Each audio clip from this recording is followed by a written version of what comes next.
Good evening. Good evening and welcome. Thank you all for coming out. Thanks for coming out to this second in our series of lectures on 2020, the battle for the soul of America. I've got the same map up here on the first slide that we did on the first lecture in October, and we'll talk about that a little bit more later on as well. So whether you are a fan of the president right now, and whether you agree with his policies or disagree, I think we can all agree that President Trump has been a president unlike any that we've ever seen in this nation's history. You know, when Michael and I were planning the dates for this lecture series, we thought, well, let's see, we'll do February 6th, a couple days after the Iowa Caucus. We'll have the results then. Actually, they just came in a minute ago.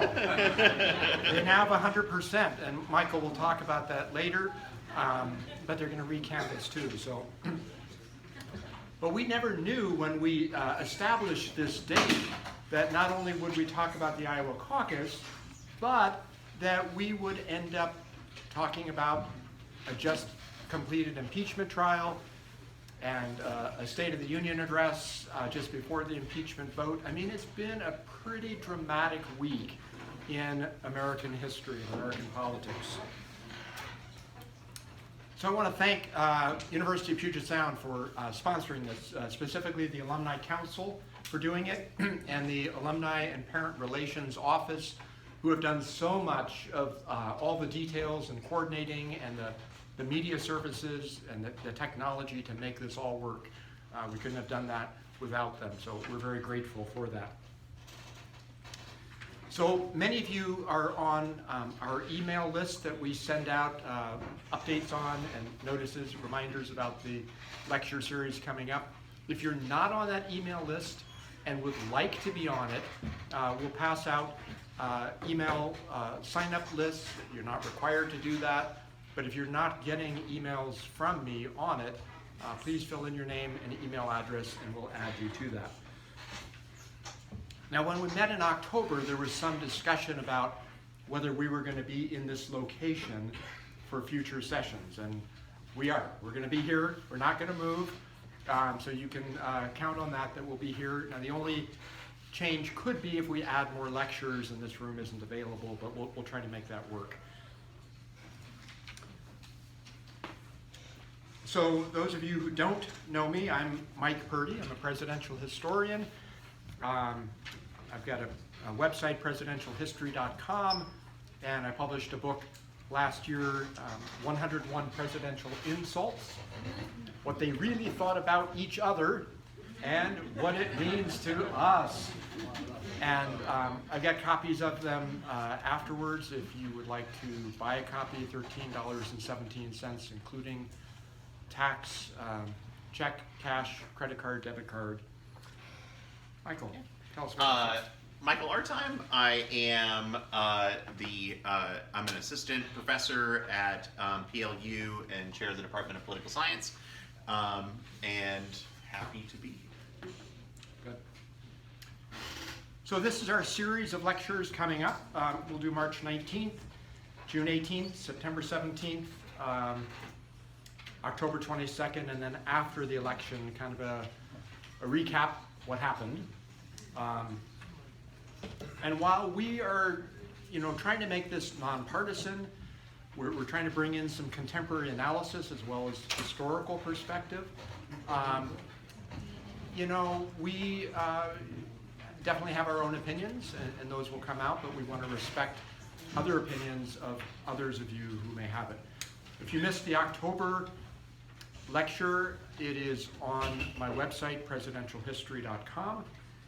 So for tonight, we will end up talking for roughly an hour and a half, or an hour and a quarter, and then we'll open it up for questions and answers. And so please hold your questions until we get to the end of that. So what we're going to do tonight, we'll talk about the Iowa Caucus results. We know so much about that now. We'll talk about the Democratic primary moving forward and what does that look like. We'll talk a little bit about the Republican 2020 race or lack of a race. We'll look at some election voting issues from voter suppression, voting rights issues. We'll look at the Electoral College, do an analysis of the State of the Union address that was delivered this week. And then we'll talk a little bit about impeachment, both what the arguments of the president's lawyers and defenders were, and what are some of the consequences of an acquittal of the president. Then we'll move into the Q&A and book signing afterwards. So with that, Michael, Okay. take it away. Thanks. Oops. All right, so the Iowa caucus results. They're no longer loading, so I think that we have some results in. So maybe half an hour ago or so, they announced that Pete Buttigieg won the state by less than 1/10 of 1 percentage point.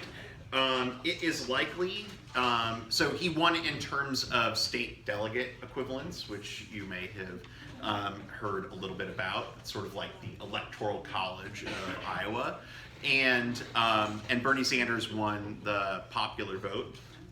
Ultimately, they're both probably going to lead the state with the same number of national delegates. So in terms of, it's not incredible that 1/10 of 1% is not incredibly significant outside of the fact that for a campaign like Mayor Pete's campaign, that's probably helpful and a good way that you can kind of turn around a victory is a means of raising money and campaigning in future states.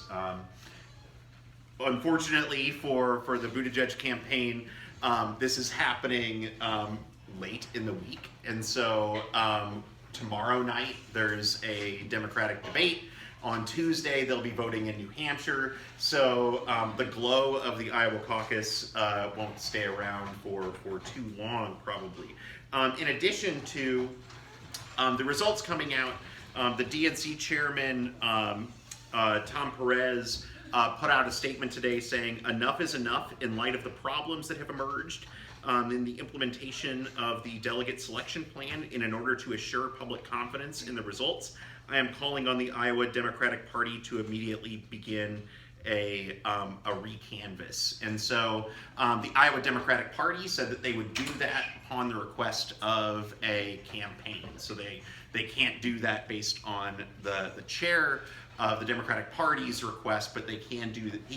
They can start that process once a campaign requests that process begins. So turning to New Hampshire, I won't get too much into the app and the phone center problems that were an impediment to us getting the results. You probably heard a lot about that in the last couple days. Needless to say, that is not the way that you want to run an election. And so hopefully New Hampshire will go more smoothly. According to recent polling in New Hampshire, if you look here, Bernie Sanders is polling around 24%. He's in the lead in New Hampshire. He's sort of the odds-on favorite to win in New Hampshire. Pete Buttigieg, his campaign has kind of surged to second place and in a pretty close tie with Biden, and then Elizabeth Warren right behind that. In terms of kind of looking at the sort of big picture of the race, late in January, ABC News and the Washington Post released some polling showing how different candidates stacked up in a race against Trump. And what you can see here is that most of them end up doing relatively well, although the race is pretty close. So Klobuchar, they show her beating Trump, by about 1 percentage point. Trump beating Buttigieg, Bloomberg beating Trump, Sanders beating Trump, Biden beating Trump. And so at least, there's some, in the midst of what is a pretty difficult week for Democrats, and there's lots of criticism of both the National Party as well as the Iowa State Democratic Party, there is reason for Democrats to be hopeful this week as well that perhaps going forward, things will look better. But as we look at the key dates coming up, the one that I kind of want to draw your attention to is next week, which is the New Hampshire primary, and so that is one that you should be paying attention to. The Nevada caucuses on February 22nd, South Carolina on February 29th. The Biden campaign is really hoping to have enough money to keep campaigning and to get to South Carolina, get to Super Tuesday, where they think they're going to do better in some of the southern states, and then Super Tuesday is on March 3rd. If we look at the race in general, 538 has released the latest iteration of their model, and they say that Sanders has about a 48% chance of winning the nomination at this point, based on their projections. That means that he is, according to their model, the most likely of the nominees to win the Democratic Party nomination. Second behind Sanders with a 24% likelihood of winning the nomination is no one.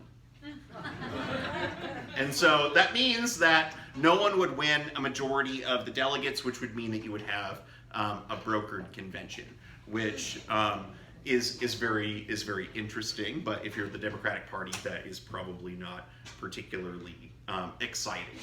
So following no one is Biden with about a 20% chance, and then Warren and Buttigieg behind that. So that's kind of where we're at in terms of the race right now on the Democratic side. But Mike is going to tell us a little bit about the very contested, very exciting Republican race for president.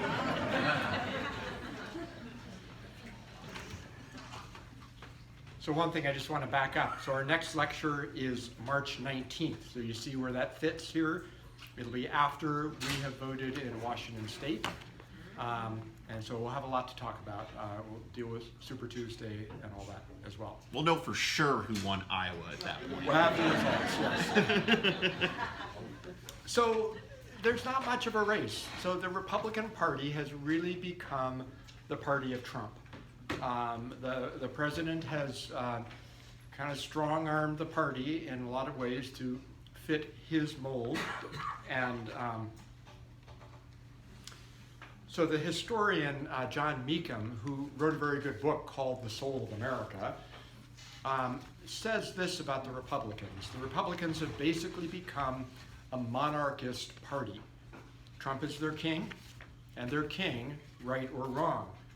Right now, many Republicans are following a man, whatever the facts may be. So we've got a very hotly contested three-way race. You got a one-term former Congressman, Joe Walsh from Illinois, who is mounting a campaign against the president, as well as former Massachusetts Governor William Weld.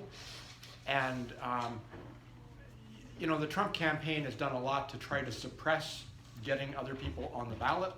So again, he has the control of the party mechanisms at this point. So he pretty much totally controls the GOP. He's got a lot of money. He's raised a lot of money based on impeachment.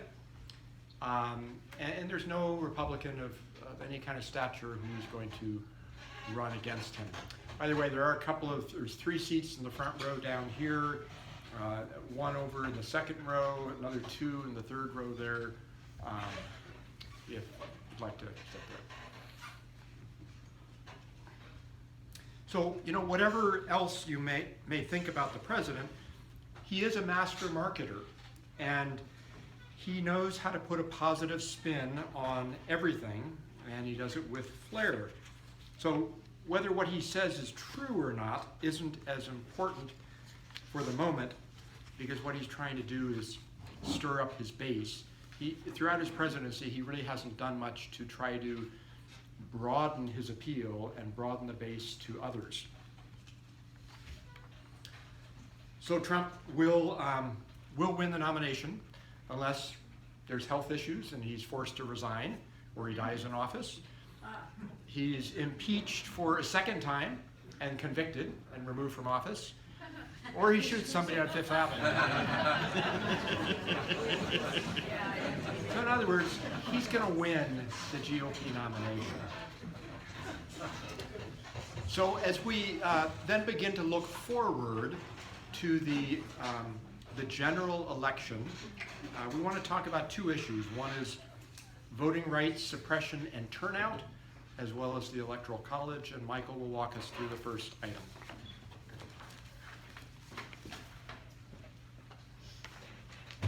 So one of our hopes is that we both talk about things that are happening in the news in the moment, but we also take a step back and talk about the system more generally as well. So this is going to, we're going to take a moment here and kind of talk through some issues related to voting in the United States that we think are really helpful to think about as you think about the 2020 election. So in terms of voting rights, suppression, and turnout, I first want to take us back to the decision made in the Roberts Court in Shelby County versus Holder.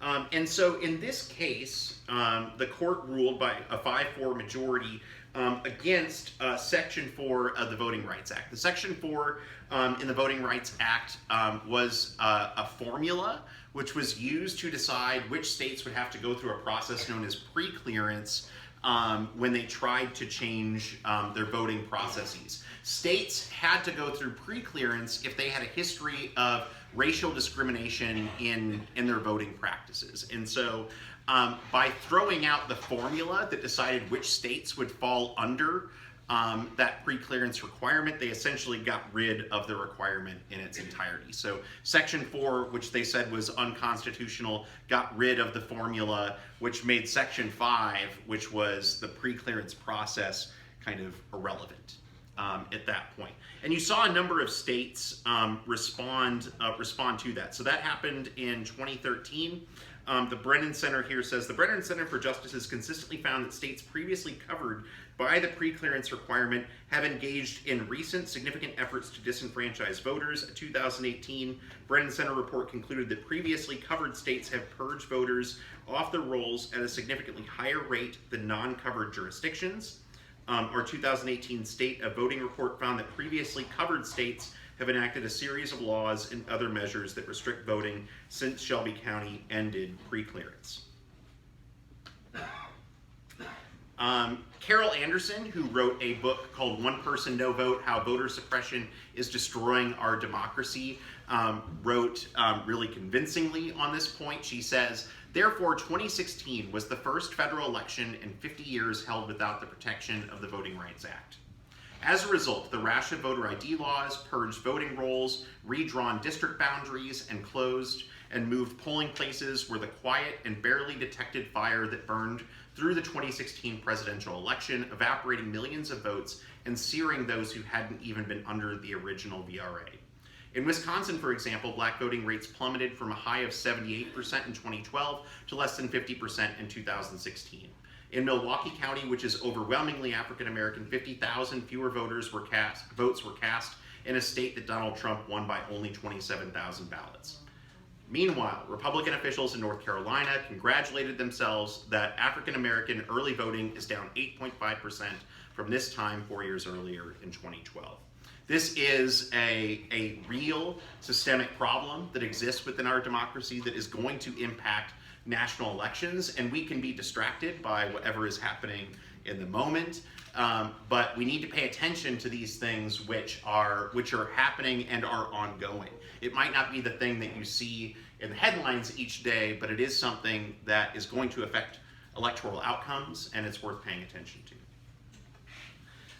The rationale for implementing these kind of protections is that there is massive voter fraud The president has tweeted a number of times about the presence of voter fraud in our democracy. He says, of course, there's large-scale voter fraud happening on and before Election Day. Why do Republican leaders deny what is going on? So naive. The election is absolutely being rigged by the dishonest and distorted media pushing crooked Hillary, but also at many polling places. Sad.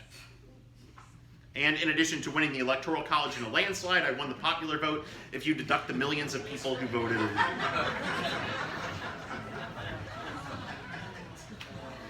Millions of them.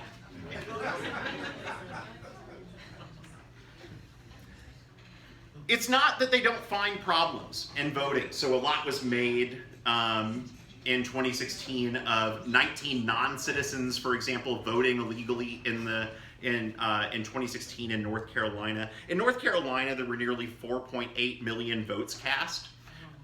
In most cases, without looking too in-depth in these individual cases, most of the time when this happens, this is a mistake. People don't, this wasn't an intentional, this wasn't, at least for the most part, an intentional deception on the part of people who are voting. It is people who believed that they had the right to vote and for some reason did not. Justin Levitt, who writes for the Brennan Center and who's done extensive research on voter fraud in the United States, says it's more likely that an individual will be struck by lightning than he will impersonate another voter at the polls. It is not worth it. It is not worth it. If you look, each act of voter fraud in connection with the federal election risks 5 years in prison and a $10,000 fine. No one does, people don't do that. Voter fraud is not so. Every legitimate scholarly study of voter fraud finds that it just simply doesn't exist. It is maladministration, so the bad running of elections. We've seen this week that elections can be run very poorly. And so that doesn't mean that we can't improve elections, but the idea that there is some sort of massive trend where people are voting twice or voting when they should not be voting, that's something that isn't happening. It is more likely that people will eat Tide Pods. So there were 39 cases of intentional misuse of these pods among teenagers in 2016 and 53 in 2017. So that happens more than there are people who are voting, for example, in North Carolina without having their registration correct. And so we've seen significant restrictions on voting. So this problem, which doesn't exist, has led to significant public policy changes and changes in the way that we run elections. So after the 2000 election, 25 states have put in place new restrictions. 14 states have more restrictive voter ID laws in place. 6 states have implemented strict photo ID requirements. 13 have laws making it harder for citizens to register. 8 cut back on early voting opportunities, and 3 made it harder to restore voting rights for people with past criminal convictions. All of these areas in red are places where new voter restrictions were put in place since 2010. In terms of photo identification laws, the dark green states are states with the most strict policies. The gray are places where there is no photo ID requirement, and you kind of see the progression there. So from strict to strict non-photo ID to photo ID requested to ID requested but not necessarily a photo. But you can see that there are a number of states which require some form of photo identification. Studies show that as many as 11% of eligible voters don't have a government ID. That percentage is even higher among seniors, people of color, people with disabilities, low-income voters, and students. And they all happen to vote a certain way.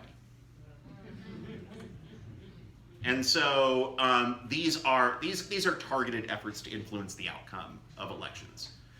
There's no other rationale for the existence of this many laws that restrict voting. And I think it's sad that the idea that we would want to increase access to voting is a partisan issue. And conspiracies about voting and problems in voting, I think, are bad regardless of what party we're a part of. And so, for example, in the aftermath of the Iowa caucus, Lindsey Graham, for example, said, it's the most anticipated poll of the year is canceled and the voting system crashes and it has nothing to do with a Bernie blowout and a Biden crash. And so kind of stoking conspiracy theories. But even Democratic Congresswoman Ilhan Omar was retweeting posts about how Democratic companies were paying Shadow, the group that ran the app, and that the Buttigieg campaign also paid Shadow, and that the Caucus app failed, and Buttigieg declared himself the winner, and that means that there is a grand conspiracy. I would say, regardless of party, be careful about. We can criticize and we can say that things got messed up, but I'd be careful to assert that there is conspiracy.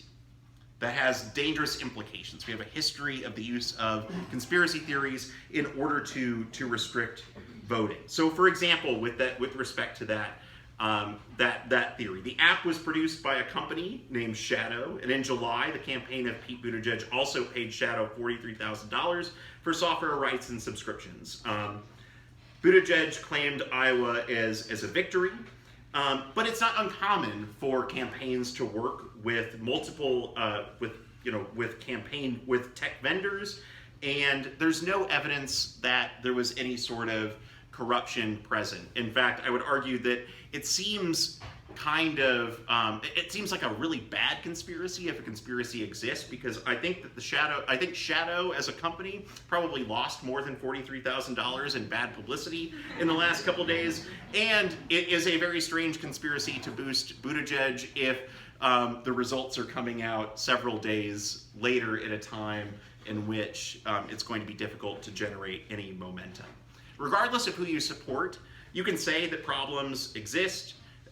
You can say that we should fix those problems, but be careful about asserting conspiracy theories without significant evidence. There's even conspiracies that Hillary's campaign today is behind what happened in Iowa. So Robbie Mook, who was the former campaign manager of the Hillary Clinton campaign, worked with people at Harvard University on the Defending Digital Democracy project, and members of the Democratic Party in Iowa and their team of app and web development directors were there at this meeting, and that means that Hillary did it. that she's behind the Iowa caucus results, and we should be very concerned about that. Again, we need to avoid conspiratorial thinking. If a conspiracy exists, which sometimes conspiracies are true, wait until there is sufficient evidence before spreading that theory to a large audience. Our system depends on legitimacy, and therefore be cautious about believing conspiracy theories that seem to align too quickly with your own perspective. And my belief is, particularly when you're looking at elections, human error is more likely than a grand conspiracy. We rely a lot on inexperienced volunteers to run our election, and people are great for doing that because they're doing it without pay, and they're doing it because they believe in our elections, but they're also unpaid volunteers who make mistakes.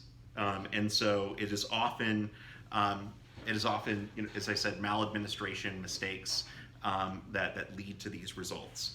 Now Mike is going to tell us about the Electoral College, which is the worst college since Trump University. But I'm bummed.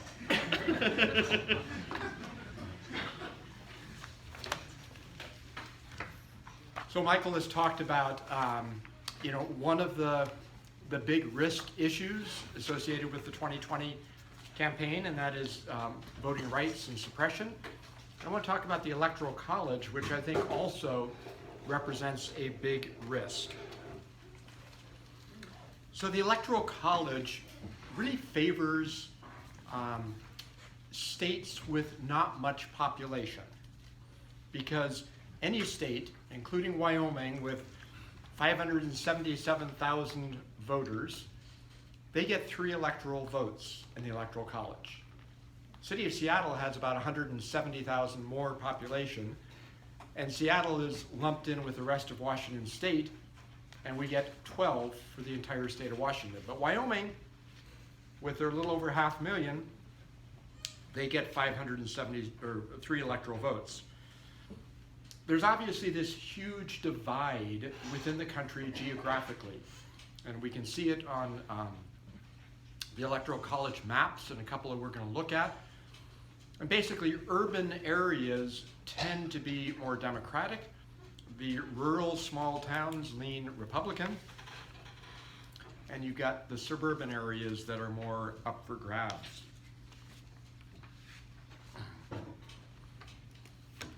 So this is the map that I showed at the very beginning. And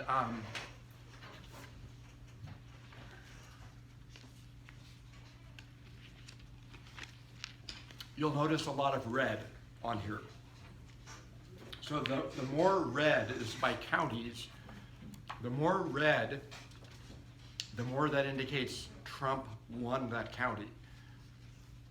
The darker the blue for the county means that Clinton won that county. So of the 2,600 counties,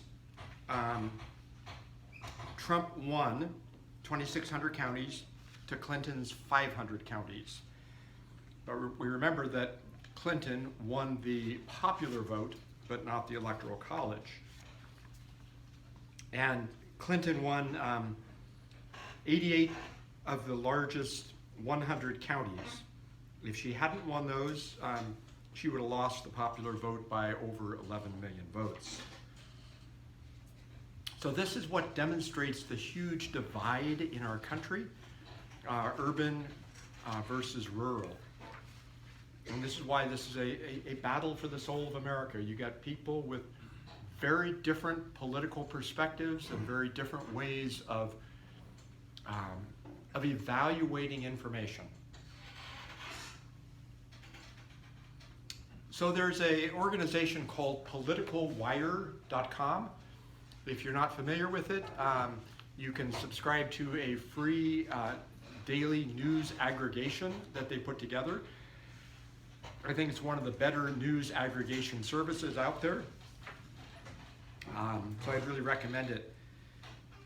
So one of the things that Political Wire has done is they've got an interactive Electoral College map. So this is what they're saying right now, and some of it doesn't come out real clearly, but the blue are the states that are going to most likely go to the Democrats. That's 232 electoral votes. We need 270 to win. The Republicans in red, 204 electoral votes are probably going to Trump.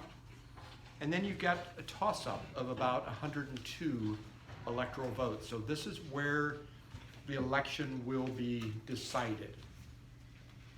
So you've got Arizona with 11 electoral votes, Pennsylvania's 20, Wisconsin's 10, Michigan has 16, Florida 29, and North Carolina 15. And then Nebraska, if you remember, is one of 2 states that awards not winner take all for the whole state, but who wins the congressional district. And so Nebraska's 2nd congressional district with 1 electoral vote is up for grabs. Michael, tell us a little bit about this slide. Yeah, Mike said if I included this that I had to talk about it, so I'm just going to come up briefly. This is work that was done by Seth Moskowitz on Larry Sabato's crystal ball. He's a political scientist who works at the University of Virginia and does some prediction work.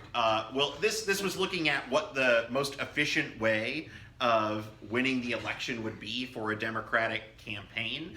And so essentially any Democratic campaign is going to have to win an additional 38 electoral votes compared to what Clinton did in 2016 in order to win the presidency.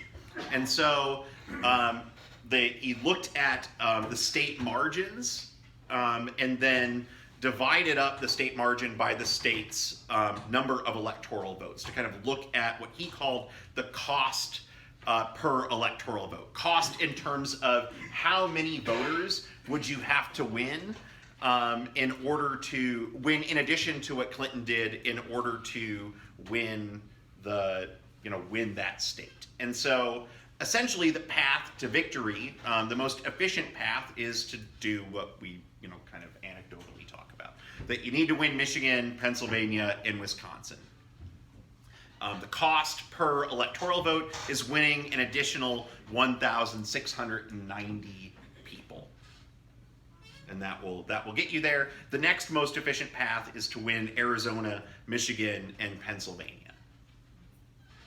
So for example, you could say 38 electoral votes, just win Texas, right? But you have to change, you have to win a great deal, more additional voters relative to what Clinton did in Texas in order to win the state of Texas. So this is the path to 270 that requires that you change people's minds, or you have to either get new people or change the minds of people who voted in 2016, to a lesser extent, if that makes sense. And now I'll turn things back over to you. Thanks for indulging me on that. Thank you. So it's very likely that in 2020, we may see a repeat of what has happened 5 times before in our nation's history, where the winner of the popular vote loses the Electoral College and therefore loses the presidency, because it's just part of the dynamic of red state, blue state. Where are the voters? So in some ways, the Electoral College is really a relic from the past. It's a relic from the founding of our country, where you had states who said, we're unwilling to cede any power to the federal government. We want to be autonomous. And so this compromise was cooked up that we see played out not only in the Electoral College, but in the Senate, where every state has 2 senators regardless of size. So the Electoral College really grants disproportionate power and strength to very sparsely populated states, because they're going to have at least 3 electoral votes, 2 senators, at least 1 congressional district. And those states, as we saw from the map of the red and the blue, and which states Clinton, or counties Clinton won versus Trump, we see that the red states take up a large percentage of the geographic landmass of the nation. This compromise that was cooked up at the founding with respect to the Senate, it also means when we look at the impeachment and the recent acquittal of the president, you have 48 senators who voted for conviction of the president on abuse of power charges. Those 48 senators represented states that have about 18 million more voters than the 52 senators who voted for acquittal. So one scenario we might see is the popular vote winner loses the presidency. Another scenario we might see is where we have an Electoral College tie. And so this is how it might play out. You'd have the same results as 2016 with just a couple of changes. Michigan and Pennsylvania flipped to the Democrats. Trump won those by less than a percentage point each. Democrats pick up Nebraska's 2nd congressional district, which Trump won by about 2 percentage points. And Trump holds on to everything else that he won in 2016. Under that scenario, each candidate has 269 electoral votes. It's a tie. So what happens in a tie? Well, it goes to the House of Representatives, where each state has 1 vote. So you might have Democrats and Republicans from that state, and whoever has a majority in that state, they're going to sway the day on the vote in the House of Representatives. So what this means pretty much is Republicans have an advantage, and if there were an electoral college tie, most likely Trump would be reelected. It's only happened once before, 1824, the election of Andrew Jackson and John Quincy Adams. So another scenario that might happen, besides the loss of the electoral college but winning the popular vote, a tied electoral college, is you might have faithless electors who change the results. So we know that there are electors selected for each state, and it's done a little bit differently by different states. But over the course of our history, we've had 150 electors who have thumbed their nose at who they were supposed to vote for, and they've changed it. And we saw it happen 7 faithless electors in 2016. Didn't change the election results, but it could. So the interesting thing is that the Supreme Court has decided to take up this question of faithless electors. There's 2 cases in particular that come at it from different standpoints, and so there's a conflict. One is Washington State, where we had a number of electors who didn't vote for who they were supposed to. And the courts, the lower level courts, have ruled that electors must vote for who they're committed to. And there's actually a penalty, a financial penalty, if they fail to do so. Colorado, on the other hand, that had some faithless electors, the courts have ruled for the electors and said, no, they have discretion to vote for whoever they want to. So this is a pretty huge constitutional issue that hasn't ever been tested, and the Supreme Court's going to take it up this year, and this could have big consequences if you had a tie or a very close electoral college vote. That could tip the scales, again, depending on what the court ends up saying. If the court ends up saying that electors have discretion, wow, we could see some very interesting results.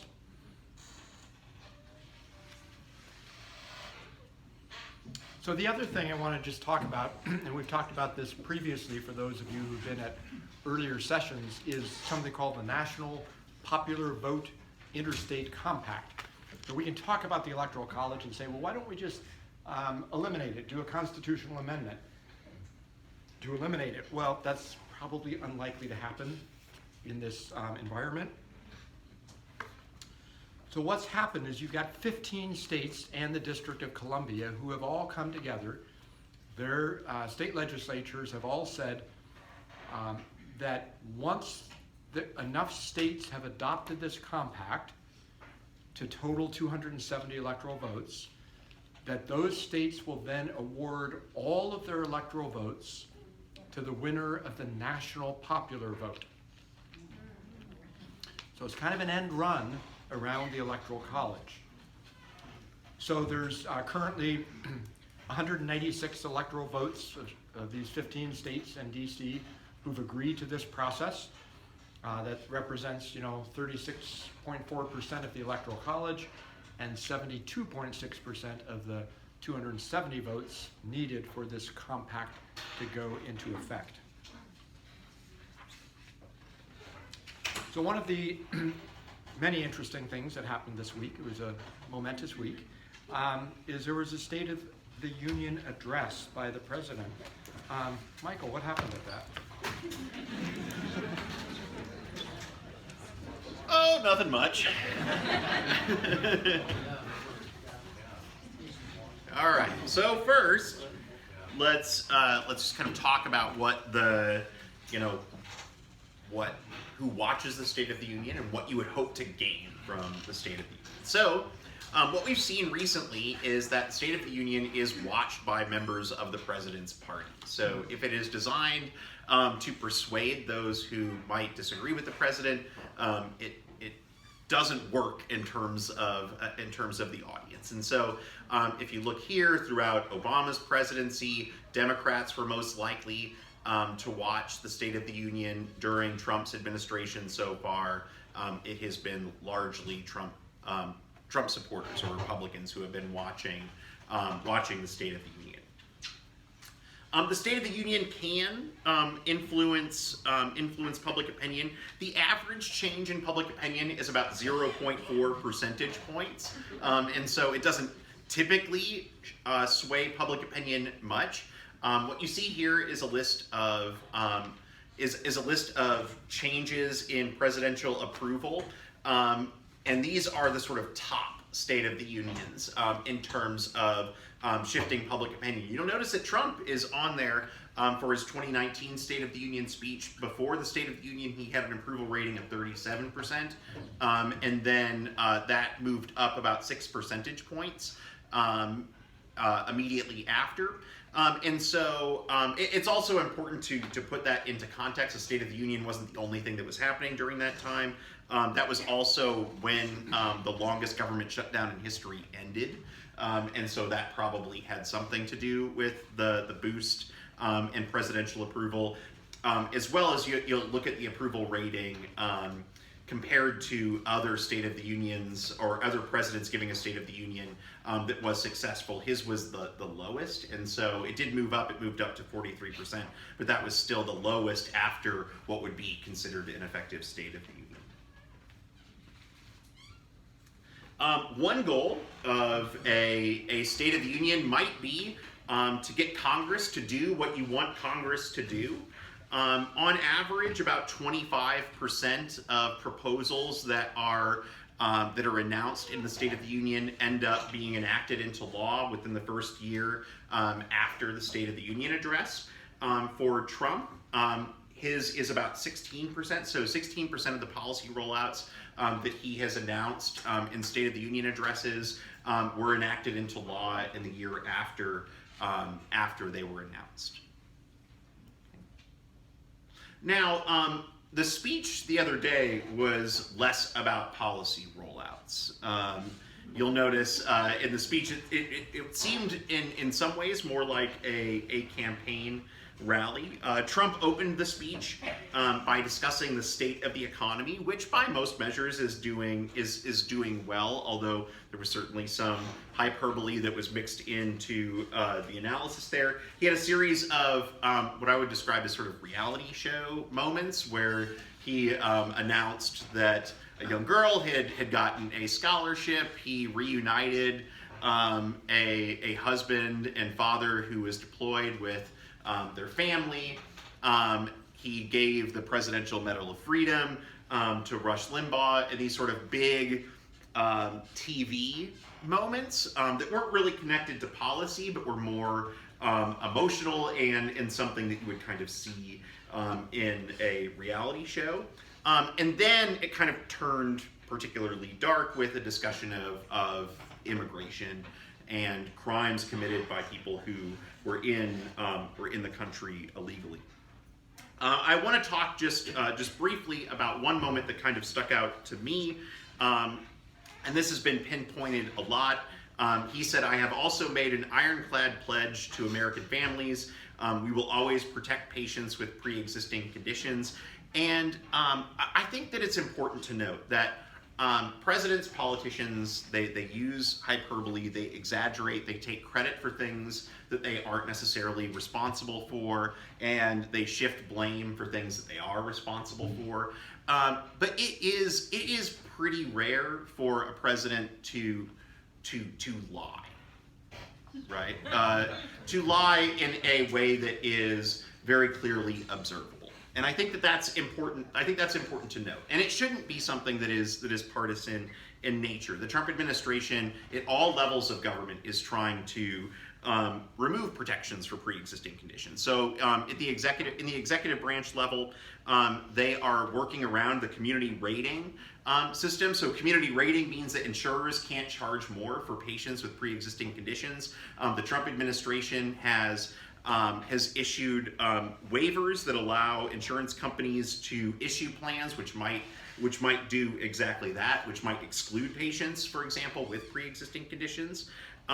In Congress, Trump has supported policies which would not contain protections for people with pre-existing conditions. And in the courts, they're trying to get rid of the Affordable Care Act, which contains protections for pre-existing conditions. And so really at every level of government, the administration is doing the opposite of what the president said in the speech the other night. And I think that, you know, this is notable. Again, it's not an instance of hyperbole. Hyperbole is when he said that he appointed a record number of federal judges when Reagan appointed twice as many. Exaggerating isn't new, but outright lying in the State of the Union is something which is new. And it should be concerning, regardless of what political party we're a part of. Ultimately, I've talked to my students about this. In the past, I had no issues talking in a bipartisan way about policy. You could say, here are the facts, and here's a sort of limited government perspective about what we should do based on those facts. Here is what sort of a more assertive government response would look like. Now, the idea of truth is partisan, and I think that is problematic. It is different. I think that primarily our obligation in academic institutions and in places like this is to promote the truth. And sometimes that, at least right now, might come across as partisan. The other, maybe less serious moment was the ripping of the State of the Union address. This was, according to Matt Gaetz of Florida, a federal crime because she destroyed federal documents. Look, this is the amount of concern about this. I agree. I wish we were in a political time in which civility was more important than it is right now. But Trump has criticized a war hero for getting captured, bragged about assaulting women, accused the father of a political rival of taking part in the Kennedy assassination, criticized a Gold Star family, told newly elected members of Congress who are women of color to go back to their country. And today, he suggested that Nancy Pelosi prays to Satan.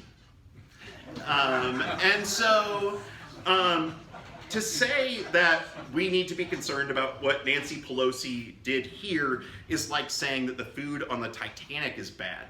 It's not. We're too late. We're too late. I think that it is. Certainly we can all wish and hope that we get back to a time where civility matters. But I don't think. I think that we have other things to concern ourselves with, like impeachment. Well, we don't have that to concern ourselves with. Maybe. So impeachment. So I want to talk about kind of how we got to this point. Want to go through the president's defense, what arguments they made, what arguments some senators made. Michael will talk about the GOP cover-up. And then we want to talk a little bit about the consequences of the acquittal vote. So, this is a photo from this morning at the National Prayer Breakfast that Trump held up. So, how did we get to this point? Part of it is a question of, as Michael was talking about, it's a question of truth. What are the facts? What's the truth? So the president was impeached by the House for using the powers of the presidency to withhold foreign aid that had been appropriated by Congress to the Ukraine in order for Ukraine to conduct an investigation, or say they were going to conduct an investigation on Joe Biden and his son Hunter. So you all probably have watched all this play out. And watched many of the arguments on it. So I'm not going to go through all of that, but I do want to talk about the president's defense. So 4 areas roughly that I want to talk about. Raw dictatorial power, what I see are some flawed constitutional amendments, the nature of the Senate trial, and just basic political issues. So, if I turn up the volume, Michael, remember? There we go.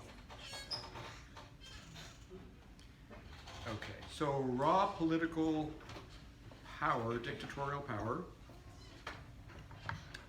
It's a speech that the president gave, and he said this in more than one context.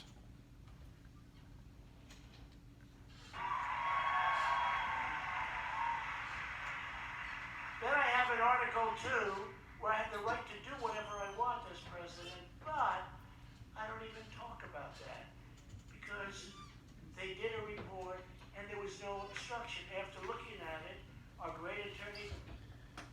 Okay, so I want to focus on that one sentence. Under Article 2, Article 2 of the Constitution, I have the right to do whatever I want as president. That's his view of the powers of the presidency. It's not consistent with the Constitution. That's not what it says. But this is the president's way of approaching the office. So one of Trump's lead attorneys, Alan Dershowitz, I'm going to do a number of quotes from him, but I just want to summarize what I think he said here.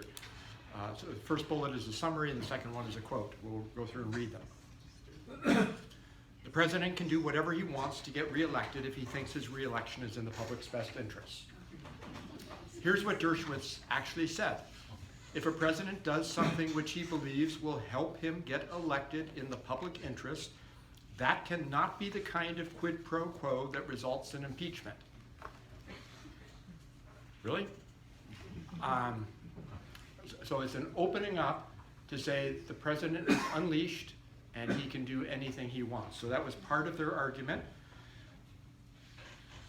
So summarizing another argument, presidential misbehavior must actually be illegal or a criminal act. And Dershowitz said, and again he said this from the floor of the Senate, the only thing that would make a quid pro quo unlawful is if the quo were in some way illegal. Well, you did have the GAO, the Governmental Accounting Office, who said that Trump illegally withheld aid to Ukraine. And you would think that Congress, who in a bipartisan measure of support passed that aid, would be appalled by the president yanking power to himself away from congressional power. It was a violation of the law. But nevertheless, this was one of the arguments. Dershowitz goes on, and so this is my summary of it, that impeachment must actually be based on criminal conduct. Dershowitz says, purely non-criminal conduct, including abuse of power and obstruction of Congress, are outside the range of impeachable offenses. Non-criminal conduct, including abuse of power and obstruction of Congress, are outside the range. So we need to remember and go back. We need to know our history. When the founders drafted the Constitution in 1787, guess what? There was no criminal code. But they said that impeachment, the president could be impeached for treason, bribery, or other high crimes and misdemeanors. Crimes did not mean a violation of a specific statute. It meant things where the founders were concerned that there might be a president one day who would take us back to a monarchy and abuse the constitutional power that had been granted to them. A summary of more of Dershowitz's arguments. Only impeachable if the actions were based solely on corrupt motives. He says, for it to be impeachable, you would have to discern that he or she made a decision solely on corrupt motives, and it cannot be a corrupt motive if you have a mixed motive. So what this is getting at is, the president tried to make the argument that, well, no, he was really concerned about corruption in Ukraine, and he was really concerned about other countries not providing financial aid to Ukraine. There's some pretty well documented evidence that he did hold up the aid for purely political reasons, and the other things are kind of things he's tried to put over the top to say, well, I had other reasons, but there's been no documentation of showing those other reasons. More Dershowitz. Summary. Founders would not have viewed abuse of power as grounds for impeachment. He says it's inconceivable that the framers would have intended so politically loaded and promiscuously deployed a term as abuse of power to be weaponized as a tool of impeachment. Impeachment was put in the Constitution to protect the Republic, and it was giving Congress wide discretion on making the decision about whether the president should be removed or not. So now we go to Senator Lamar Alexander. My summary of what he said: the president did it, but an election and not impeachment is the constitutional means to deal with it. Here's what Alexander said. The question then is not whether the president did it, but whether the United States Senate or the American people should decide what to do about what he did. I believe that the Constitution provides that the people should make that decision in the presidential election that begins in Iowa on Monday. Well, the Constitution has two provisions. One is called an election, and one is called impeachment. They're both there. And if Congress believes that the president has violated his oath of office, then we should not be waiting for a new election before removing that person from office. So impeachment was seen as a safety valve. So the nature of the Senate trial. So the president's defense tried to make lots of arguments about a flawed process that they saw for the House's impeachment. They said the House failed to subpoena key witnesses. Well, Trump blocked them from testifying, and the Trump administration has argued in court that the House can't enforce subpoenas by court order. That being done at the same time as part of the defense on the impeachment being, well, they should have subpoenaed the witnesses. But then they're saying, on the other hand, no, they can't enforce those via a court order. The other argument is that the president can claim anything is protected by executive privilege, including congressional investigation of the president for impeachment. So this is a huge giving up by Congress of the powers of Congress, and it sets a dangerous precedent. The House was criticized for not specifying an actual crime. We've kind of talked about that already. And the Senate, the president's defense attorneys made the argument that it's not the role of the Senate when they're trying an impeachment to call witnesses and documents, but only to rely on the charging documents. Well, that's not how most trials work. Most trials, you bring in new evidence and new witnesses.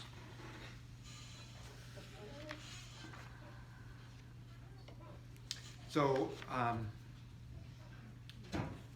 basically, you know, part of this argument is that one of process, not so much substance.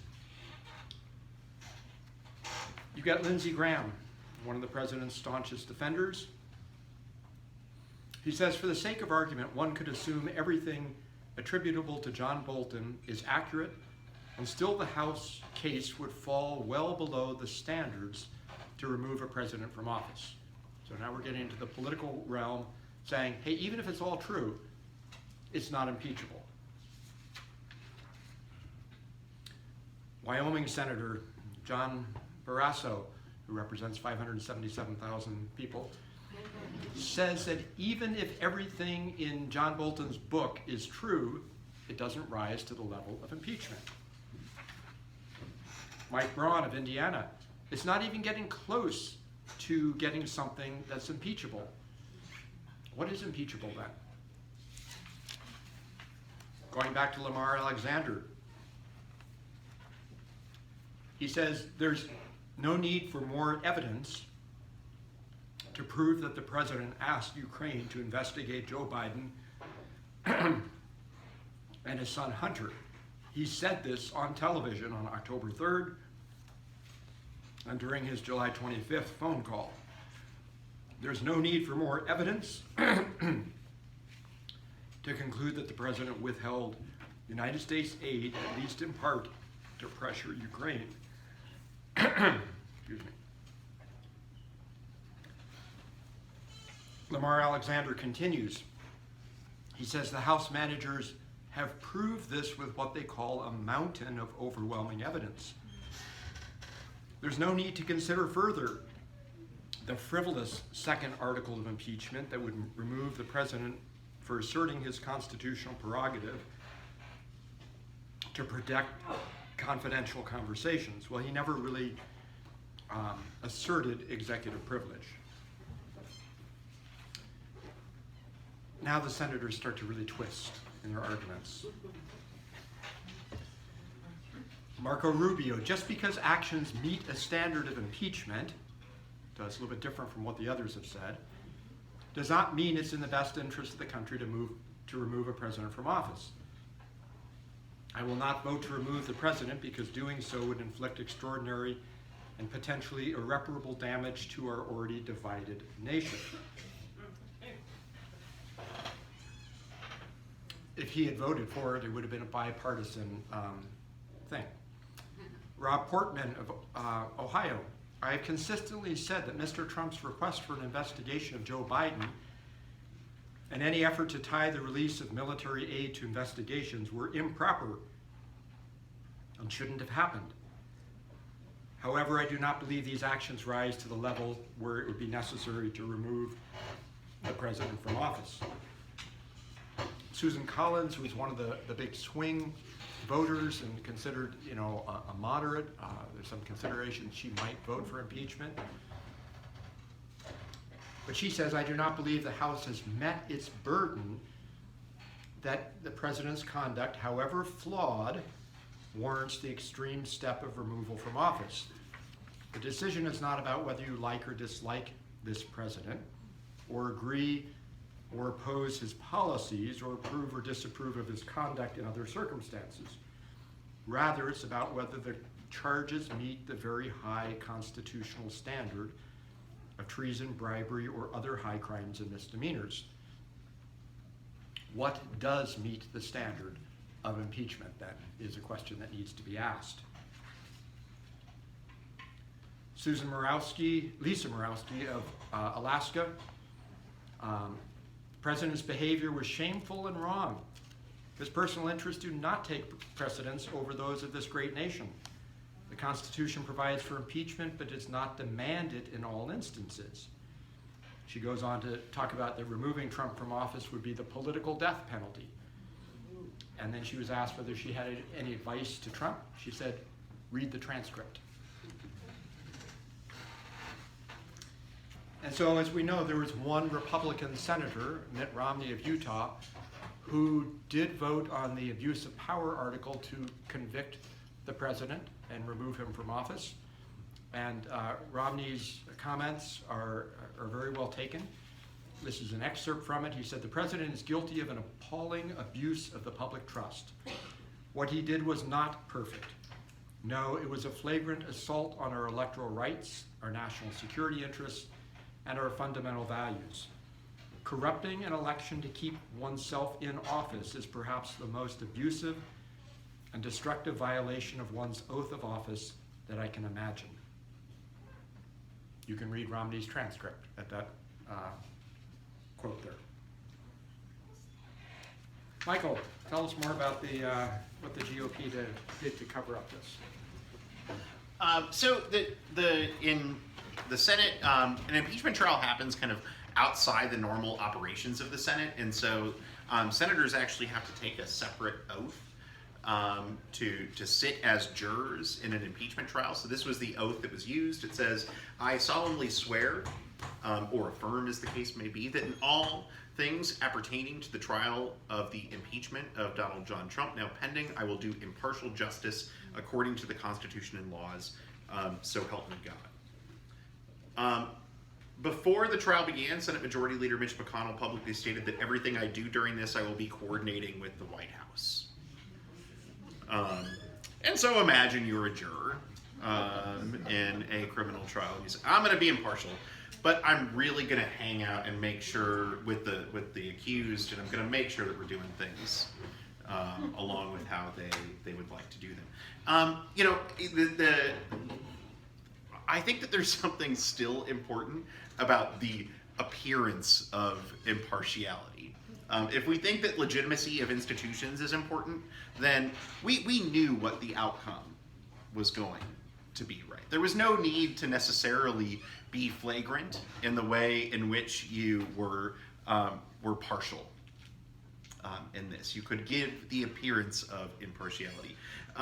Lindsey Graham said, "I have made up my mind. I'm not trying to pretend to be a fair juror here." So he was lying when he took that oath, I think, probably.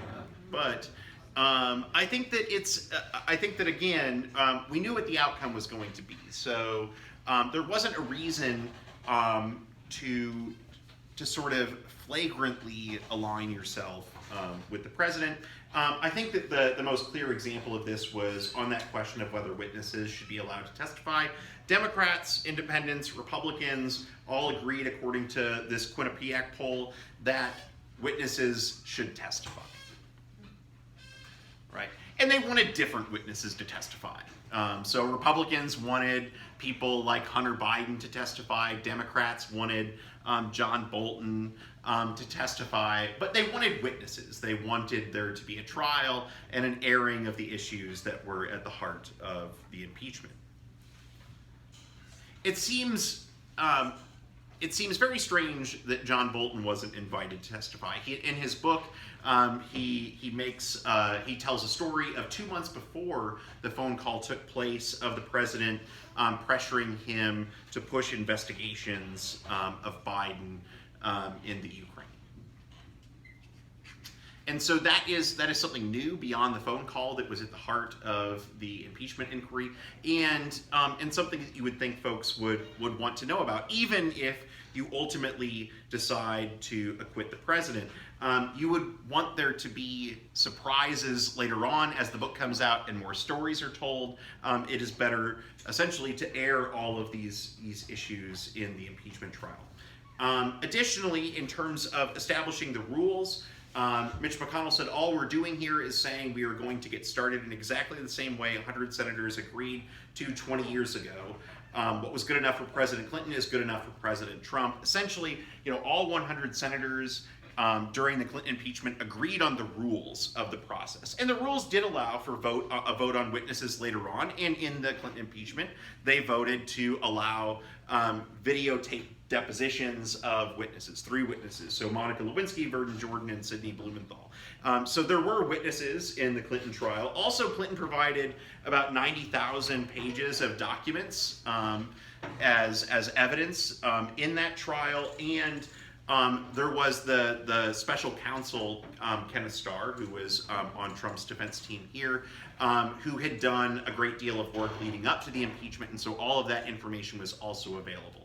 And so the lack of cooperation, I think, is problematic moving forward, and it is threatening to our institutions. Mike's going to talk about that a little bit more, but just to say that it is important to have co-equal branches of government, and I think Mike is going to tell us a little bit about that.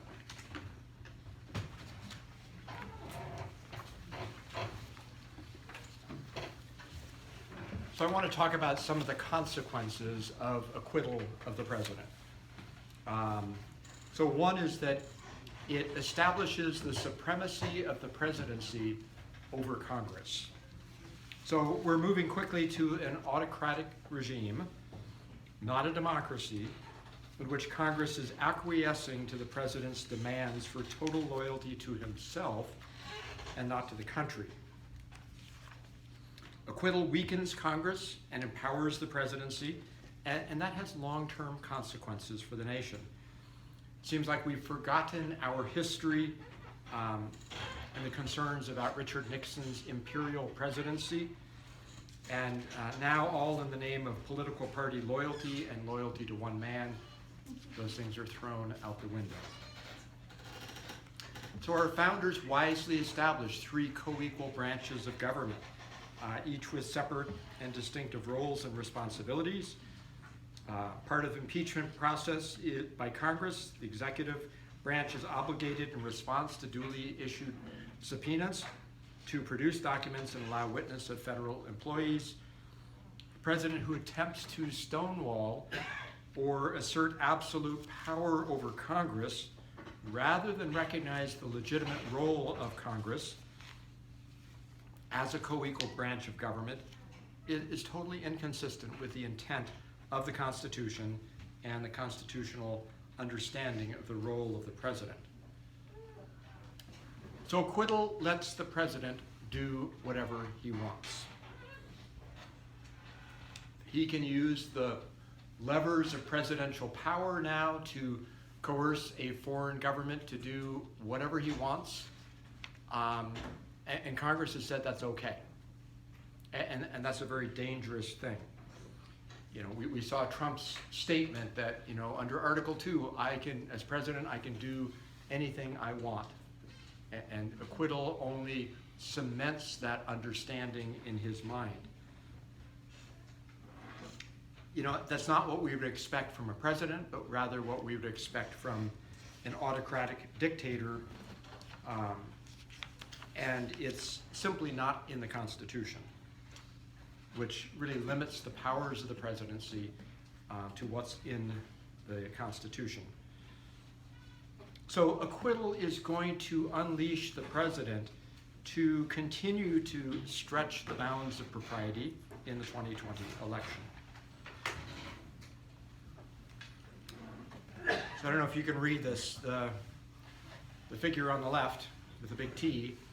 I am bulletproof. I am invincible. Nothing and no one can stop me. Can you do me a favor? And the other bullet says, uh-oh, he's been listening to Dershowitz again. Okay? And this is Trump's mentality. So the real victim of acquittal is truth and facts. It's not, you know, as the president said, he is a victim of a huge impeachment hoax. You know, the president has, over the course of his presidency, uttered more than 16,000 lies. They come out with increasing frequency. Trump makes statements that he wants to be true.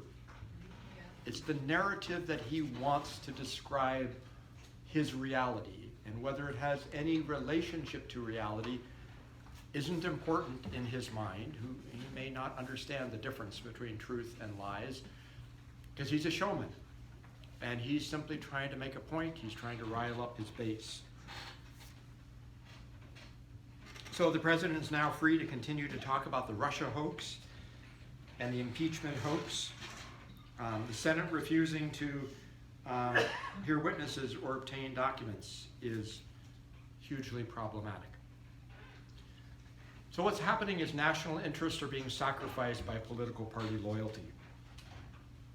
Acquittal represents the supremacy of one man and the GOP against truth and the nation's interests.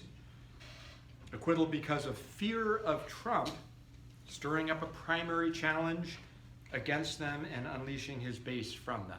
And that's what we have seen from the Republicans in Congress, that they are petrified of Trump, and they will say privately he did a bad thing. This was not a good phone call with Ukraine, and he shouldn't have been withholding aid, but they are afraid of him. They're afraid for their jobs that he is going to attack them. And so, surprise upon surprise, the day after acquittal, who does Trump attack? Mitt Romney. Okay? So it's very, very predictable. You know, anybody who says anything against the president, I will bet you $100 or more that the next day he's going to come out and attack that person personally. Thomas Jefferson in 1801, when he took the oath of office for the first time, tried to heal the breach created by parties and stir Americans to the greater good of the nation. He said that we have called by different names brethren of the same principle. We are all Republicans, We are all Federalists. Those were the parties back then. But sadly, such a philosophy today is covered with a thick layer of dust. One of the consequences of impeachment and acquittal is there could be additional impeachments of the president as additional information continues to come out, either about Ukraine or about other impeachable offenses. Even if you like President Trump and you like his policies, factually, he is the most corrupt, dangerous, unprincipled, and truth-challenged president in the history of our country.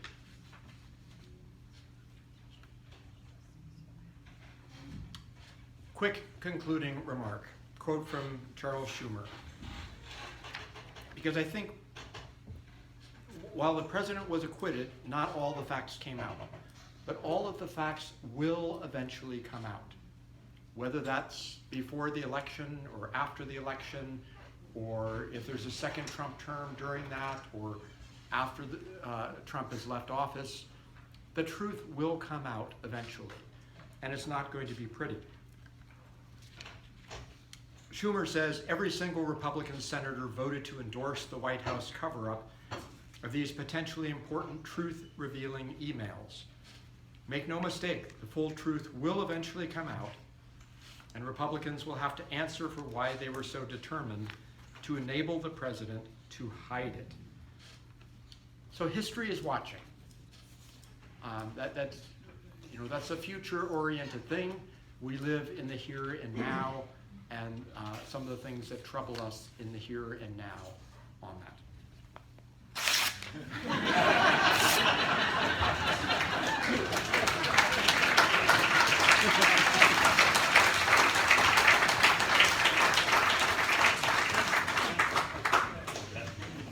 You like that theatrical? We planned that out. It was really.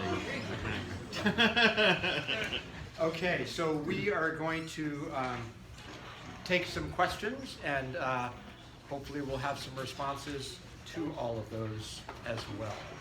Any questions? Yes, sir. Can you talk a little bit about Michael Bloomberg's strategy? Michael Bloomberg's strategy: buy the presidency at all costs. Bloomberg is, I think, dissatisfied, as many people are, with the more moderate wing of the Democratic Party. I think that he sees Joe Biden not as a strong, credible candidate, and he is committed to having Trump out of office, so he's willing to pour millions and billions of dollars into that. It remains to be seen how that plays out. You may have heard this, Bloomberg was asked a couple of weeks ago by a reporter, so what would you think if you get the Democratic nomination and you're running against another New York City billionaire? And Bloomberg said with a straight face, who's the other one? Michael, do you have any other comments about Bloomberg? Yeah, I'm not sure. I mean, one of the things that's really interesting is I was talking about before. If you look at the 538 model, if you look at the candidates who have the greatest chance of winning the nomination, it's Bernie Sanders and then no one. And so, you accumulate as many delegates as you can, and you can roll into a convention and hopefully pull something out. Particularly a convention where a lot of the folks in there wouldn't vote for Bernie, right? And so just a quick follow-up. The reason I'm asking, my understanding his strategy is to give up the first 4 states, right, and go for Super Tuesday. Do you think that's a viable strategy? So is it a viable strategy to not go after the first 4 contested states, Iowa, New Hampshire, Nevada, South Carolina, and just focus everything on Super Tuesday? Well, you don't have that many delegates at stake in the first few races. There's a lot at stake in Super Tuesday. pretty heavy media market, which is where he can focus with his advertisements. Remains to be seen whether that happens or not. You know, every day we're living in pretty unprecedented times, you know, not only in terms of the president's behavior, but in terms of kind of what's happening on the Democratic side. Yes? Thank you very much for your presentation. I appreciate where we are today. I wonder what your comments are on how we got here. What brought us to electing Donald Trump? Again, pick your lecture, that's one. The other one, just a short answer you can give me is, how are the electors of the Electoral College selected? So two questions: how are the electors from the Electoral College selected? And a broader philosophical question of how did we get here? So each state gets to decide how they're going to select the electors. Generally, you have the political parties in each of those states will make the selections based on, you know, people who are involved in the party. So it's pretty much party controlled. On the broader question, Michael, do you have any comments in terms of how we got here? Hey, I answered these. Turn to me. Yeah. Part of it is that people will vote for the candidate of their party, regardless of who that candidate is. That, you know, rates of Republicans voting for Trump are about the same as rates of Republicans voting for Romney or voting for Bush. People vote for the candidate of their party. I tell students that, you know, partisanship, political affiliation is less an intellectual attachment and more an emotional attachment, that people root for their party the same way that they root for a sports team. Like, your sports team might have a bad year, but that doesn't mean that you choose to, you know, join the sort of fans of the rival, right? So that's one piece of it. And the other piece, at least, you know, the best, when we're looking at why people picked Trump as opposed to other Republican nominees in 2016, I think the best available evidence in political science suggests that it was race. That it was stoking racial fears, racial resentment, and that influenced support of Trump versus support of other Republicans in that primary process. And so I am always careful to say that doesn't mean that everybody who in 2016 voted for Trump was voting because of race. What I'm talking about is what put him ahead in the primary process over other Republican candidates, and that's what the evidence suggests. So the other thing to think about, and we could do a whole talk on this, is the rise of social media, where everybody has a voice and has their own truth. Doesn't have to be true, but they have their own platform. Yes? What do you think about the idea that when Gingrich and the Tea Party decided that they were going to have a strict agenda to which all their party would have to stick if they wished to have the support of the party, contributed to the diminution of truth, science, logical reasoning to the process, and the demise of discussion. Yeah. Well, I think that it certainly increases the risk to members of Congress who, you know, for example, want to do what they would consider the right thing in a way that might anger their party.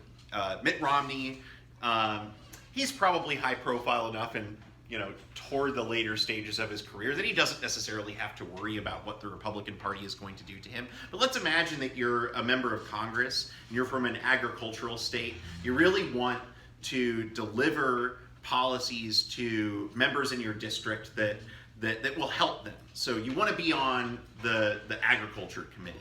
Well, the person who decides whether you're going to be, the people who decide whether you're going to be on that committee or not, those are the party leaders. And you get the favor of the party leaders by doing what the party wants you to do. And so it is really difficult. You sacrifice certain things so that you can, win favor within the party, so that, it doesn't always have to be cynical. It can be that you believe that this is going to allow you to do the best you can for the members of your district. But it does create a strange incentive structure where you kind of lose independence in other areas. Yeah, I agree with you. It's problematic. Speak a little more what you were talking about social media. My concern is, a generation ago, Walter Cronkite told us all the same facts, and we did our own analysis. As more facts and truth come out, listeners of Fox News and Facebook media, they're not gonna hear those facts anyway. So what do we do with that? Right, so the question relates to, do we have a common set of facts as a nation that we understand and listen to? And the short answer is we don't. So it becomes, how do you put spin on things to create the political narrative that you want? And so facts kind of go out the window. So you're right, in the era of Walter Cronkite, we had a similar set of facts that we all knew and could make opinions on. So it's part of the big social trend of what's going on that's contributing to where we are today, I think. Yeah, I have no positive things to say about that. That's yeah, it is. There, like I have, it's the thing I study, and I look at like media and politics. That's sort of the area that I've studied, and I haven't found anybody that has come up with a solution to it yet. That we are all drawn. We're all drawn to information that confirms our existing perspectives, even if that information isn't true. And in some ways, like, we think that education is going to solve it. And I think that's what I would once hope. But education just makes us care about these things more. The most educated are those who care, often who care most about politics. And so, you might put aside your sort of intellectual self for a moment and rely on, what you want to see, and what you want to be true. I just caution people, if something sounds too good to be true to you, then look into it a little bit more. Like, if you don't like Trump and you are scrolling on your Facebook feed and you see something about Trump like robbing Fort Knox with some other people, then look into it a little bit before sharing it with people. Yeah. I have a question about the third option of the electoral college changing. You talked about the Interstate Compact. Yes. Would there have to be a legal process, because you said one category is being challenged in court, in the Supreme Court. So is this just going to happen when you get a certain number of electoral parties? So the national Interstate vote compact, Yes. it's very likely there may be a legal challenge to it if you do get states with 270 votes approving that. But we have to remember that each state, and this is fairly well established, each state can make their own decisions about how they allocate their electoral votes. So witness Maine and Nebraska, who are not winner-take-all states like everybody else is, they do it by congressional district.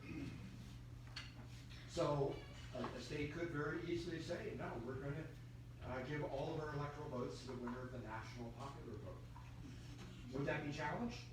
Probably. But the compact, I thought, was approved that all 277 votes? 270. 70, okay. Yeah, you'd have to have enough states that between them have 270 votes. To make it work. To make, before it goes into effect. Okay, all right, Yeah. thanks. Yes. Can you talk about the Truth Convention, since that's a real possibility? How would that shape that? Okay, question is about a brokered convention. Given that at the Democratic level, we could very well see that happen. So many candidates, and they're kind of all at the similar levels, and we've got, none of the above. It's, Yeah. what, 24% or something? So in a brokered convention, and there hasn't been one since 1952, you would basically, on the first ballot in the brokered convention, people would vote based on how the delegates had been assigned from the primaries and caucuses. You get to the end of that, and you say, oh, nobody has a majority. So then you have another ballot, and but there's a lot of horse trading then, and a lot of going back and forth trying to figure out who's going to come to a majority. Now, one of the things that happened after 2016, because of the Sanders camp concerned that the whole process was against them with the rules on the superdelegates. So superdelegates are not delegates that are assigned based on primaries and caucuses, but they're elected party officials, elected officials, and they get to vote for whoever they want. So there was a rule change by the Democrats after 2016 that basically said superdelegates could only come into play if there were a broker convention after the first ballot. Superdelegates could not vote on the first ballot. Well, now there is some talk about reversing that rule and giving superdelegates the right to vote on the first ballot. So a brokered convention could be very messy. Yeah, That's it would the be short- very bad. That's the short answer. It would be very It would be very exciting and good television, and like you might have seen stuff like this on television before. It's very exciting to watch. But if you're a political party and what you want is a unified party heading into the general election, the worst thing that you could have is a brokered convention where most people are going to be upset because their candidate was not ultimately selected. Mike, I have a question related to that. Okay, you're not apt to have a brokered convention in the Republican Party because the primaries are winner take all. So I looked at the number of people on the ballot, the Democrats in New Hampshire, there's 39 of them. So somebody in New Hampshire could win with 5% of the vote. So do you think, what impact is proportional delegates gonna have on the Democratic Party in these primaries? Right. So one of the reasons Trump won the Republican nomination in 2016 is because of the winner take all. And many of the Democratic states also, Democratic primaries are also winner take all. Some are proportional. But what that allows is one candidate with, like you said, 5%. If that's the highest number of votes, that they would then get all of the delegates for that state. So the rules that the parties have adopted make it very problematic in how it's going to play out. Yeah, I mean, I think that the hard thing is if it becomes kind of clear that nobody is going to, and this is not necessarily going to happen, but if it becomes clear that at some point nobody's going to end up with a majority, then it reduces the incentive to get out, too. Like, accumulate as many delegates as you can, right, and get into the convention, and you might rise above everybody else, and so it becomes a self-fulfilling prophecy where you stay in because you believe there's going to be a brokered convention, and that makes it much more likely that there's going to be a brokered convention. Okay, this side, anybody? Yes. Do you think there could ever be a case made for removing Trump via the, what was it, 25th? 25th Amendment. Yeah, and if so, how would that work? So the question is, could there ever be a case for removing Trump via the provisions of the 25th Amendment to the Constitution? What that would require is for the Vice President and a majority of the principal officers within the cabinet, basically, to say that the president was unfit to continue with the duties of the presidency, and to remove him. President could dispute that to Congress, and then Congress would have to vote whether to remove him or not. Likelihood of that happening, pretty small at this point.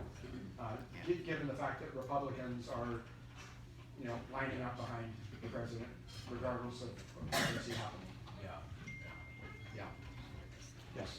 If you were to give over to the electoral college vote, how do you make the case for people in Wyoming and North Dakota that their vote still matters? Yeah, great question. I mean, if the Electoral College were eliminated, how do you make the case to people in Wyoming or some of these sparsely populated states that their vote still counts? Their vote would still count. Their vote, their one vote, still counts.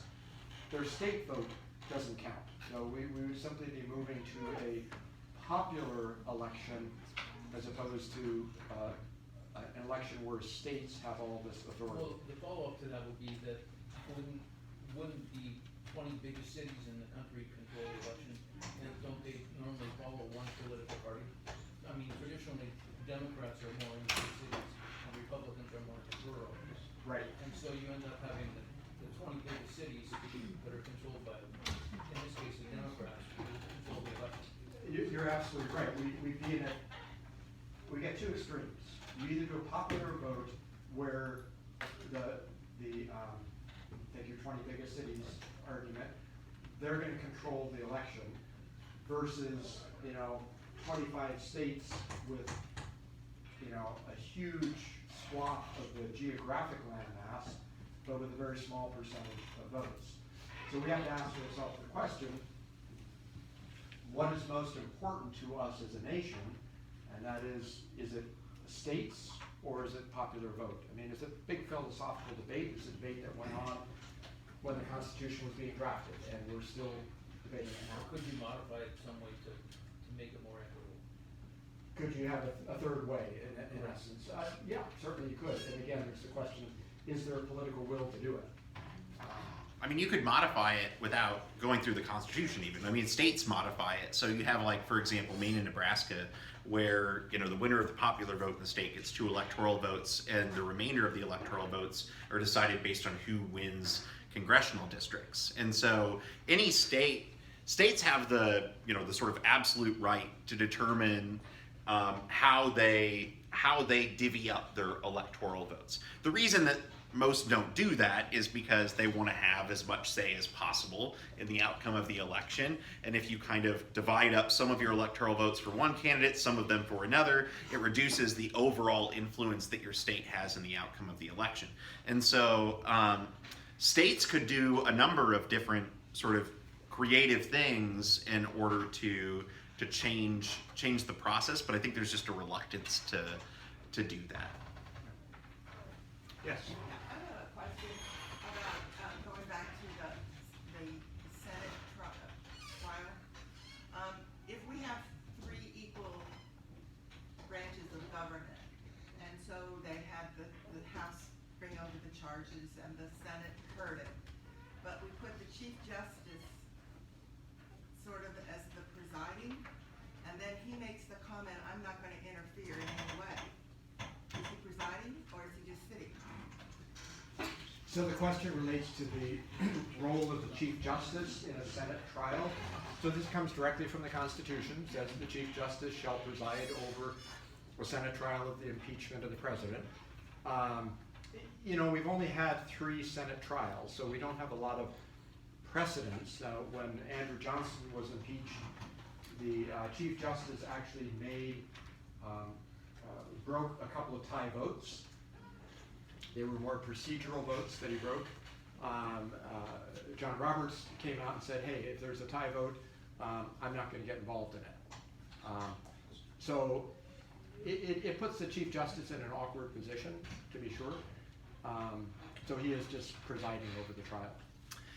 Yeah, it's tricky because, it says that the Chief Justice is supposed to preside, but there's no definition of what preside means. And so I can understand both perspectives, that you would want the Chief Justice to weigh in, especially on legal or sort of constitutional questions.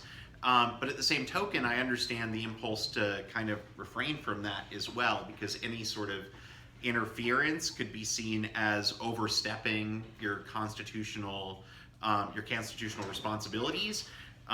Could also damage the I mean, I know that Supreme Court justices are very concerned about the reputation of the court, and so there's a fear that kind of overstepping would damage the court's But reputation. not to step in is a decision too. It is, sure, yeah, definitely. Yeah. We have time for more?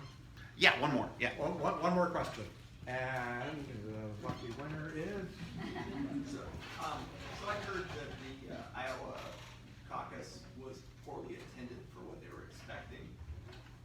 Is that, in your opinion, any sort of an indicator, or is that something we should be looking at Iowa for?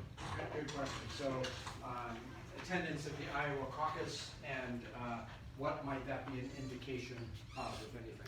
Yeah, so I think that the estimates are about like 170,000. I think that'll be pretty consistent with what turnout was in 2016, but down from 2008 when it was about 240,000, I think. And so I think people were optimistic about turnout. Democrats were optimistic about turnout in Iowa before the contest. They thought, both opposition to Trump as well as the number of candidates running might be a big draw, but it wasn't. On one hand, you could look at that and say, if you're, for Democrats, that might be a bad sign. Maybe it's a sign that enthusiasm isn't where you want it to be. It could also be that perhaps Iowa is distinct in some ways. Certainly, Iowa is a more conservative state. It is trending.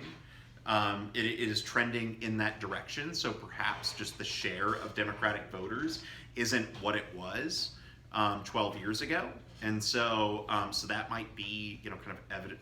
It might not be evidence of anything, and so I think that there might be reason to be concerned.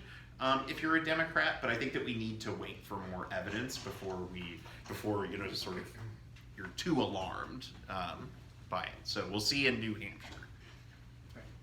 Yeah. You want to close up?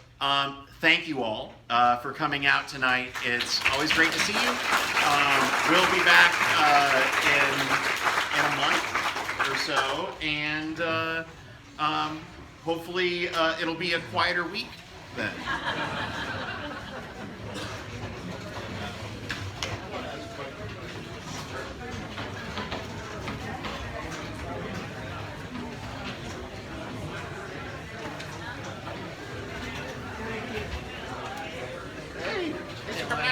How are you? Good, how are you?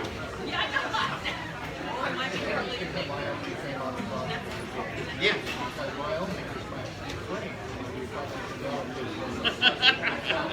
Yeah.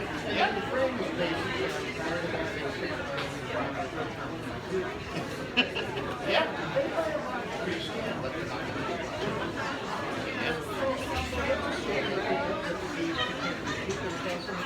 Yeah.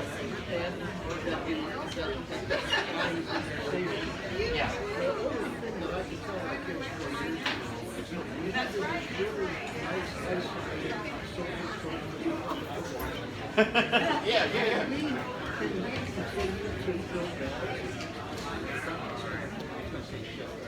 The kind of stuff that's going to come out of DC? Some of it. I mean, you can.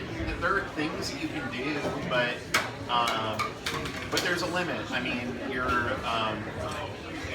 healthcare is so expensive that you are in some ways dependent on, and social services that are at least partly federally funded. Oh, yeah. Those are difficult to support. Yeah. That was really interesting. I thought it was too. I'm really glad. I wasn't sure. I drove from Seattle and I thought, I really want to make the effort, but I'm really glad I did. Yeah, I think I just came with a friend of mine. Yeah, and states I can had do no a idea lot what to expect. there, Right. even in terms of like climate issues, Like the style of environmental information. states can take the lead on a lot of those things. You know, when you're sitting at home and you watch the TV or you're reading the paper. But I think that, yeah, I mean, I think it's, a lot of us feel we sometimes overrate the amount. You can get so upset and riled up. by Yeah, the you whole can case. just feel Matter. discouraged. But I do think Sure. there's a limit to what you I'm staying protect. out of the way. I see like they're filming, but Yeah, but certainly, like Washington is continued to do stuff on, Well, yeah, just on climate, on, you know, like sanctuary cities and things like that. Those are ways in which you can not change federal law, but you can not you could be help on TV. them either. You end up on the there are website. certain things. The climate in which coastal states up and down both sides continue to grow and advance and get richer. Yeah. seems to Yeah. really help. Yeah. Both these guys. You can continue to spread some on. No, I We should pull you out here so we can all have access. It's like a gating I'll factor. stand here. And then I don't have to be in front of the, Well, this is Try to turn this way. yeah, I'd like to come to Okay, awesome, yeah. Hi, Century Morrison. Hi, nice to there, meet you. nice to meet you. Just wanted to really enjoy your. Oh, thanks a All lot. right. Thanks. I really appreciate that. Thank you. It was fantastic. And I wanted to ask you too, this is a few months and steps down the road. Yeah. But what are your thoughts in terms of how this might impact whoever rises to the top? When you're talking about the kind of the cost on the Electoral College and the cost of the votes of the Pennsylvania and the key states. And Yeah. Well, they, you know, Mike and I had the last, in 2016, we, I think, had disagreements about the importance of the VP stuff because I tend to not think it's particularly important. Just, at least, there's not that much evidence, like data that says that picking a VP boosts you in any real significant way, even within the even if you VP's think state. the VP is from Pennsylvania, right? Even then, yeah. But like you could imagine. I was talking to some folks the other day, and like you could imagine a situation where, like, let's say you're not the most exciting candidate, but you pick like this awesome VP who's a great campaigner, and I think campaigning matters. So, like the example that I used was like before kind of flaming out, Sarah Palin was Yes, great she was. for She was. McCain.